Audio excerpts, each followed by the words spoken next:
मेरे प्यारे बच्चों एवं मेरे प्रिय मित्रों का इस चैनल पे स्वागत है। आज का हमारा टॉपिक है issue of share for consideration other than cash. जैसा कि मैंने आपको लिख के भी बताया, कंसीडरेशन में मैंने गोला लगाया हुआ है। इसी को हमने कॉन्सेप्ट को क्लियर करना है। पहले इसका मतलब पता होना चाहिए। पीछे हमने पढ़ा था कि कोई भी कंपनी जब शेयर इशू करती है पब्लिक में, तो वो इनविटेशन भेजती है और कैश लेती है और वो उसमें पैसा इन्वेस्ट करते हैं और उनको शेयर मिल जाते हैं और वो शेयर होल्डर बन जाते हैं। लेकिन अब कंपनी चाहती है कि मैं मतलब कि कैश नहीं लेती, मैं कैश के, क्योंकि कंपनी जब माल कैश इकट्ठा करती है तो वो करती क्या कैश का, पहले तो ये सोच के देखो।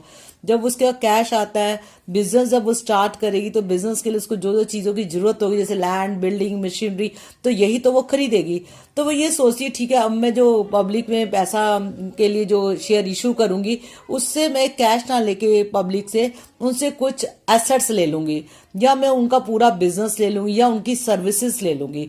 ये कोई भी फॉर्म में हो सकता है, जैसा कि मैंने मीनिंग में क्लियर करा हुआ है कि whether they take the purchase of an asset या परचेज ऑफ बिजनेस या सर्विसेज, कुछ भी वो लेती है उसको पेमेंट जो करती है जिससे वो लेती है, that person is known as vendor या सप्लायर कहलाता है। उसको कैश ना देते हुए उसको फुली पेड शेयर जो है वो इश्यू कर देती है। इसी को हम issue of share for consideration other than cash कहते हैं।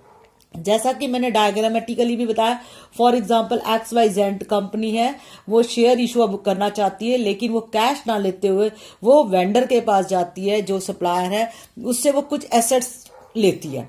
मान लो वो जो एसेट्स के अंदर फॉर एग्जांपल मैंने लिखा भी ऊपर मशीनरी, फर्नीचर एक्सेट्रा लेती है, तो वो कहती है ठीक है, मैं आपसे एसेट तो ले रही हूं, लेकिन मैं आपको कैश नहीं दूंगी, बल्कि मैं आपको इसके बदले में शेयर इशू कर देती हूँ। तो वो वेंडर कहता है ठीक है, मेरे को कोई फर्क नहीं पड़ता, लेकिन मैं पूरा का पूरा शेयर्स आपके नहीं लेना चाहता, कुछ पैसा कैश में लेना चाहता हूँ। तो वो कहती ठीक है। तो वो नीचे मैंने जैसा लिख के भी बताया, some time vendor accept some cash and balance in share. For example 1 lakh के लिए वो ये सारे एसेट्स होते हैं, वो ले लेती कंपनी। वो कहते हैं ठीक है, 20,000 मुझे कैश दे दो और बैलेंस 80,000 के मेरे को शेयर इशू कर दो। अब यही कॉन्सेप्ट को बेटा आपको जर्नल एंट्री में कैसे करना है वो मैं आपको क्लेरिफिकेशन करने जा रही हूँ। जैसा कि मैंने लिखा है, नंबर 1 है ऑन परचेज ऑफ एसेट्स। अगर वो परचेज एसेट्स करती है तो एसेट्स के हम नाम लिखेंगे इंडिविजुअली, जैसे प्लांट, मशीनरी वगैरह।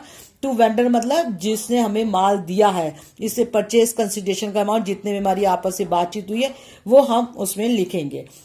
सेकंड मैंने लिखा ऑन परचेज ऑफ बिजनेस, पूरा का पूरा बिजनेस अगर वो ले लेता है तो हमारी एंट्री होती है सन्ड्री एसेट्स अकाउंट डेबिट, इसमें भी सारे एसेट्स के अलग अलग नाम दिए तो वो लिखेंगे। फिर आपको जो है टू सन्ड्री लायबिलिटी, इसको भी इंडिविजुअली लिखेंगे। इसका मतलब ये होता है कि जिस भी कंपनी से हम बिजनेस टेक ओवर कर रहे हैं तो वो बिजनेसमैन भी जो है, कंपनी भी उधार माल कईयों को देती है और वो उनसे वापस ले लेती है। तो ये जो लायबिलिटी है आपकी, तो वो कहते हैं ठीक है, जैसे मेरे लिए लायबिलिटी थी ये आप ले लो और ये आपको बाद में पैसे मिल जाएंगे। तो वो कहती है, फिर वो जो कंपनी लेती है वो कहती है ठीक है। तो इसीलिए टू लायबिलिटी लिखा है। टू वेंडर मतलब जितने भी आपकी परचेज कंसिडरेशन आपस में बातचीत हो गई है। अब इसमें मैंने 2 जगह बैलेंसिंग फिगर लिखा है आपकी। अगर आपका डेबिट का अमाउंट ज्यादा आता है, क्रेडिट का कम आता है, तो बेटा टू कैपिटल रिजर्व से लिखना है। ये कंपनी को फायदा होता है और ये शेयर होल्डर को समय पे बोनस दे देती है। और अगर आपका क्रेडिट का अमाउंट ज्यादा आ रहा है, डेबिट का कम हो रहा है, ये आपका हिडन एडवांटेज होता है जो शायद हमें पता नहीं होता। इसको हम शो करते हैं गुडविल से, और जो है ये हमारा गुडविल का अमाउंट आता है। एक 2 सिचुएशन तो ये हो सकती है, तीसरी सिचुएशन ये हो सकती है शायद डेबिट और क्रेडिट बराबर हो, तो गुडविल और आपकी बैलेंस फिगर ना डेबिट में आएगी ना क्रेडिट में बेटा आएगी। अब नेक्स्ट मैंने जो बताया कि अगर पार्ट पेमेंट हो, नेक्स्ट देखो मैंने लिख के भी दिखाया हुआ है कि अगर पार्ट पेमेंट हम वेंडर को करते हैं, चाहे वो कैश के रूप में करें, चाहे चेक के रूप में करें, या वो प्रमोजरी नोट एक्सेप्ट कर ले, तो हमारी एंट्री क्या होगी, vendor account debit to cash account अगर कैश पेमेंट कर रहे हैं, टू बैंक अकाउंट अगर हम चेक या बैंक ड्राफ्ट दे रहे हैं, टू बिल्स पेबल अकाउंट अगर विद प्रमोजरी नोट या नोट एक्सेप्टेड कर, तो कोई भी कंडीशन हो तो आपको वही नाम लिखना है। अब इसके लिए जब हम शेयर इशू करते हैं, कंपनी 2 तरीके होते हैं, जैसे कैश में करती थी, हमने करते हैं एट पार प्रीमियम, इससे भी सेम है, लेकिन इसमें कैश वर्ड ना आके वेंडर नाम आएगा, कैश पेमेंट हो नहीं रही है।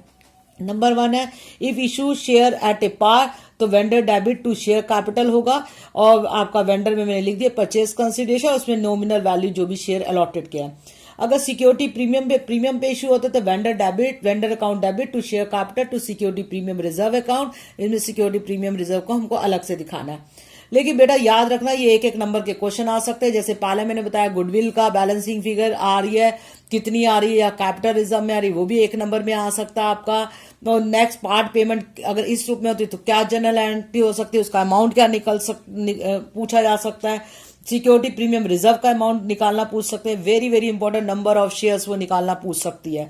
तो उसका फॉर्मूला है परचेज कंसिडरेशन जितने में बात हुई और issue price of A share आपने लिखना जितने का एक शेयर की वैल्यू। मैंने एग्जांपल से भी एक्सप्लेन किया बेटा। नीचे देखो एक्स लिमिटेड ने परचेज किया सन्ड्री एसेट, उसकी कॉस्टिंग थी 2,40,000 विकास लिमिटेड से। विकास लिमिटेड हमारा वेंडर है और उसको पेमेंट की गई इक्विटी शेयर इशू करके 10 ईच शेयर पर। और नंबर ऑफ शेयर हमने विकास के निकालने, अगर एट पार हो तो क्या होगा, पहला मैंने निकाल के दिखाया 2,40,000 डिवाइडेड बाय 10, क्योंकि एक शेयर की वैल्यू 10 रखी है, मतलब 24,000 उसको शेयर हमने इशू करे। अगर इसको 25% प्रीमियम पे अगर इशू कर रहे हैं तो 2,40,000 डिवाइडेड बाय 12.5। ये कैसे है, 25% पहले 10 का निकालोगे फेस वैल्यू का, ₹2.5 आया, 10 प्लस 2.5 तो 12.5 हुआ, तो उससे डिवाइड करो तो ये हमारे नंबर ऑफ शेयर कितने, 19,200। तो ये भी आपका एक नंबर का एमसीक्यू क्वेश्चन पूछा जा सकता है। अब चलो अब इसी को प्रैक्टिकली हम करके देखते हैं। नंबर 1 केस है, जैसे मैंने तीनों केस को अलग अलग ढंग से समझाया। पहला क्वेश्चन है, एक्स कुमार लिमिटेड ने परचेज की एसेट 6,30,000 के भानु लिमिटेड ऑयल लिमिटेड से और एक शेयर की वैल्यू 100 ईच थी, और वो जो है एट पार करते तो क्या एंट्री होगी, एट प्रीमियम तो क्या। पहली एंट्री हुई sundry assets account debit, Bhanu oil पे में अंडरलाइन करा, वो हमारा वेंडर है, वेंडर का नाम आ गया 6,30,000। और अगर पार पे होती है तो Bhanu oil limited vendor debit to equity share capital. आपके नंबर ऑफ शेयर मैंने नीचे निकाल के दिखाया है। केस 1 लिखा है 6,30,000 को 100 से जब हमने डिवाइड करा, नंबर ऑफ शेयर्स कितने हैं, 6,300 उसको शेयर इशू के, उसको हमने 100 से मल्टीप्लाई, क्योंकि इक्विटी शेयर कैपिटल में फेस वैल्यू से ज्यादा अमाउंट नहीं दिखाना। वेरी वेरी इंपॉर्टेंट बात ये याद रख लेना। तो 6,30,000 अगर ये प्रीमियम पे होते 20% तो 100 का 20% मैंने नीचे केस में बताया हुआ है कैलकुलेशन करके, 20 रुपीज है, 100 प्लस 20 कितना हो, 120। तो 6,30,000 को 120 से डिवाइड करा, 5250 सेकंड केस में नंबर ऑफ शेयर्स आए। तो आपकी एंट्री क्या हुई, Bhanu limited account debited 6,30,000 equity share capital 5250 को 100 से मल्टीप्लाई करा हमने, 525000, फिर हमने इसको प्रीमियम से मल्टीप्लाई करा, 5250 multiply 20 to security premium reserve account ए आपका आ गया 1,05,000। ये फर्स्ट केस को मैंने बता दिया। अब आपको सेकंड, अब देखो अगर वो कहता है कि आपने जो XYZ company limited assets take over करती 3,90,000, लायबिलिटी 40,000 की, Rasna limited for a purchase consideration 4 lakh में उसकी बात हुई। रसना लिमिटेड हमारा वेंडर है। 20% उसने कहा चेक द्वारा पेमेंट कर दो, बैलेंस जो है मेरे को फुली इक्विटी शेयर इशू कर दो 100 ईच के, और ये प्रीमियम पे करो। अब क्या होगा देखो, एसेट्स अकाउंट डेबिट 3,90,000 ऊपर लिखा हुआ, नाम नहीं अलग लिखे, इसे सन्ड्री एसेट्स या एसेट्स हो गया। टू लायबिलिटी कितनी थी उसकी, लायबिलिटी पहले से 40,000 और हमारी जो परचेज कंसिडरेशन में आपस में बातचीत हुई 4 लाख। तो इसका मतलब आपकी बैलेंसिंग फिगर डेबिट में आ रही है। ये आपकी गुडविल से आप शो करोगे, जैसा पहले मैं बता चुकी हूँ इस कॉन्सेप्ट को, तो 50,000 आया। अगर वो पार, अब वो कह रहा है लेकिन 20% उसने चेक द्वारा पेमेंट कर दी, तो Rasna limited debit to bank account 20% of purchase consideration का 4,80,000 है, हमने कर दिया। अब हमारा रेस्ट कितना रह गया परचेज कंसिडरेशन बेटा, उसपे नंबर ऑफ शेयर निकालते। वेरी वेरी वेरी इंपॉर्टेंट है, ध्यान देना। आपका 4 लाख में से 20,000 कैश पेमेंट होगा, 80,000 कैश होगी सॉरी पेमेंट, बैलेंस बचा 3,20,000। 3,20,000 को अब हम डिवाइड करेंगे, 100 आपकी फेस वैल्यू थी, 60% प्रीमियम था, 100 का 60% 60 रुपीज हुआ, निकाल के मैंने नीचे दिखा दिया है। 100 प्लस 60 160 से डिवाइड कर तो नंबर ऑफ शेयर्स कितने इसको इश्यू है, 2,000। तो हमारी एंट्री बनी रसना लिमिटेड डेबिट 3,20,000 से to equity share capital face value से मल्टीप्लाई करते 2,000 मल्टीप्लाई 100 2 लाख और 2,000 मल्टीप्लाई 60 रुपीज प्रीमियम था to security premium reserve account. अब थर्ड केस में चलते हैं। एग्जांपल नंबर 3 देखिए, Sarkar limited took over the assets of 7 lakh and liability 2 lakh from Sundar limited. Purchase consideration जो है 4,59,500 है और 8,500 उसने कहा accepting a draft in favour सुंदर। सुंदर लिमिटेड कौन हो गया, हमारा वेंडर हो गया, और कहा है बैलेंस जो है 3 महीने के बाद आपको इक्विटी शेयर इशू कर दिए जाएंगे एट ए प्रीमियम ऑफ 10%। उसको सुंदर लिमिटेड में कर दिया। अब देखो क्या करेंगे, सबसे पहले ध्यान रखो इसको, नंबर ऑफ शेयर इशूड कितने किए गए हैं, 4,59,500 में से 8,500 जो है वो उसके आपने जो बिल के रूप में पेमेंट कर रही है, तो बैलेंस जो बचा आपका उसको डिवाइड करेंगे 10+1। क्यों करेंगे, जैसा मैं ऊपर कैलकुलेशन पहले भी बता चुकी, 10% ऑफ एक शेयर की वैल्यू 10 रुपए है। 10 से आपने मल्टीप्लाई करा तो कितना हो गया बेटा आपका 1 रुपया। 10+1 कितना हुआ बेटा 11। 11 से डिवाइड करा तो 41,000 नंबर ऑफ शेयर इशू किए गए इस केस में।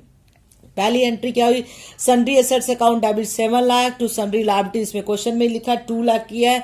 और सुंदर लिमिटेड जो परचेज कंसिडरेशन हमारी बात हुई है 4,59,500 और आपकी बैलेंसिंग फिगर ऑफ क्रेडिट में आ रही है तो आपको टू कैपिटल रिजर्व से दिखाना है 40,500। अब सुंदर लिमिटेड बिल के रूप में हम पेमेंट करें 8500 जैसा कि क्वेश्चन में लिखा है, हमने लिख दिया Sundar limited to bills payable. Balance बेटा आपका जो है वो अब आपकी जो है सुंदर लिमिटेड को हम दे रहे हैं अमाउंट, तो उतने शेयर इशू कर रहे हैं। 4,51,000 कैसे आया आपका 4,59,500 में से हमने 8,500 लेस कर दिए। बैलेंस आपको शेयर इशू वो कर रही है कंपनी इसको सुंदर लिमिटेड को। तो इक्विटी शेयर कैपिटल आपका हो गया 41,000 जो आपके नंबर ऑफ शेयर्स थे और उसकी वैल्यू 10 है, वो आपका 4,10,000 आ गया। सिक्योरिटी प्रीमियम 1 रुपया निकला, हमने निकाल के दिखाया तो उसको मल्टीप्लाई करा 41,000 को 1 से, तुम्हारा कितना है 41,000 आ गया। तो इस तरीके से बेटा आपको मैंने जो परचेज कंसिडरेशन अगर कैश में ना हो तो कैसे इशू करते हैं वो मैंने बताया है।